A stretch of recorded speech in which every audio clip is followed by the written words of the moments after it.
ನೋಡೋದಕ್ಕೆ ಯಾರೂ ಬಂದಿಲ್ಲ ಅಂತ ಹೇಳಿ ಪವಿತ್ರ ಗೌಡ ಕಣ್ಣೀರು ಹಾಕ್ತಾ ಇದ್ದಾರೆ. ಪರಪ್ಪನ ಅಗ್ರಹಾರ ಜೈಲಿನಲ್ಲಿ ಕಣ್ಣೀರು ಹಾಕಿದಂಥ A1 ಪವಿತ್ರ ಗೌಡ.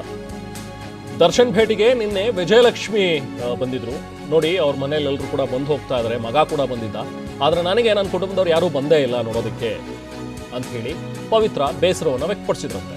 ನನ್ನ ನೋಡೋದಕ್ಕೆ ಯಾಕೆ ಬಂದಿಲ್ಲ ಅಂತ ಬೇರೆ ಆವಾಜ್ ಹಾಕಿದ್ರು, ಗರಂ ಆಗೇ ಮಾತಾಡಿದ್ರಂತೆ. ಹಾಗೆ ನಾನು ಕೆಲವೊಂದು ವಸ್ತುಗಳನ್ನ ತರೋದಕ್ಕೆ ಹೇಳಿದೆ, ಅದನ್ನು ಕೂಡ ತಂದು ಕೊಟ್ಟಿಲ್ಲ ಅಂತ ಹೇಳಿ ಗರಂ ಆಗಿ ಮಾತಾಡಿದ್ರಂತೆ. ನಿನ್ನೆ ಮನೆಯವ್ರ ಜೊತೆಗೆ ಫೋನ್ನಲ್ಲಿ ಮಾತಾಡಿದ್ದಂತಹ ಪವಿತ್ರ ಗೌಡ ಆವಾಜ್ ಹಾಕಿದ್ರಂತೆ.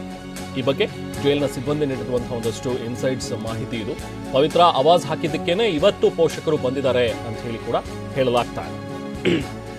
ನಿನ್ನೆ ಫೋನ್ ಮಾಡೋದಕ್ಕೆ ಅವಕಾಶ ಕೊಟ್ಟಿದ್ದಂಥ ಸಂದರ್ಭದಲ್ಲಿ ಮಾತಾಡ್ತಾ ಒಂದು ಸ್ವಲ್ಪ ಗರಂ ಆಗೇ ಪವಿತ್ರ ಕೂಡ ಮಾತಾಡಿದ್ರಂತೆ ತಮ್ಮ ಕುಟುಂಬದ ಸದಸ್ಯರ ಜೊತೆಗೆ. ನೋಡಿ, ಅಲ್ಲಿ ದರ್ಶನ್ ನೋಡೋದಕ್ಕೆ ಯಾರೆಲ್ಲ ಬರ್ತಾ ಇದ್ದಾರೆ, ಅವ್ರ ಫ್ಯಾಮಿಲಿಯವರೆಲ್ಲ ಬಂದಿದ್ರು. ನಿನ್ನೆ ಅವರ ಪತ್ನಿ ಕೂಡ ಬಂದು ಹೋಗಿದ್ದಾರೆ, ಮಗ ಕೂಡ ಬಂದು ಹೋಗಿದ್ದಾರೆ. ನನ್ನನ್ನು ನೋಡೋದಕ್ಕೆ ನೀವು ಯಾರೂ ಬರ್ತಾನೇ ಇಲ್ಲ ಅಂತ ಹೇಳಿ ಪವಿತ್ರ ಅಸಮಾಧಾನವನ್ನು ವ್ಯಕ್ತಪಡಿಸಿದ್ರಂತೆ.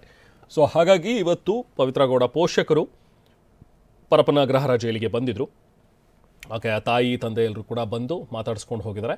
ಈ ಸಂದರ್ಭದಲ್ಲಿ ಪವಿತ್ರ ಗೌಡ ಸಹೋದರ ಕೂಡ ಬಂದಿದ್ದರು. ಜೊತೆಗೆ ಒಂದು ಬ್ಯಾಗನ್ನು ತಂದಿದ್ರು. ಆ ಬ್ಯಾಗ್ನಲ್ಲಿ ಒಂದಷ್ಟು ಬಟ್ಟೆಗಳು ಹಾಗೆ ಮೇಕಪ್ ಕಿಟ್ ಕೂಡ ಇತ್ತು ಅಂಥೇಳಿ ಜೈಲಿನ ಸಿಬ್ಬಂದಿ ಕೊಟ್ಟಿರುವಂಥ ಒಂದಷ್ಟು ಇನ್ಸೈಟ್ಸ್ ಮಾಹಿತಿ.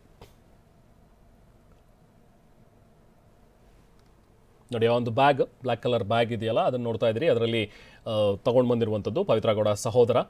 ನೋಡಿ, ಸೇಮ್ ಬ್ಲ್ಯಾಕ್ ಕಲರ್ ಬ್ಯಾಗ್ನಲ್ಲಿ ಒಂದಷ್ಟು ಬಟ್ಟೆಗಳಿವೆ, ಜೊತೆಗೆ ಒಂದು ಮೇಕಪ್ ಕಿಟ್ ಕೂಡ ಇರಬಹುದು ಅಂತ ಹೇಳಿ ಹೇಳ್ತಾ ಇದ್ದಾರೆ ಪೊಲೀಸ್ನ, ಅಂದರೆ ಜೈಲಿನ ಸಿಬ್ಬಂದಿ ಕೊಟ್ಟಿರುವಂಥ ಒಂದಷ್ಟು ಇನ್ಸೈಟ್ಸ್ ಮಾಹಿತಿ ಇದು.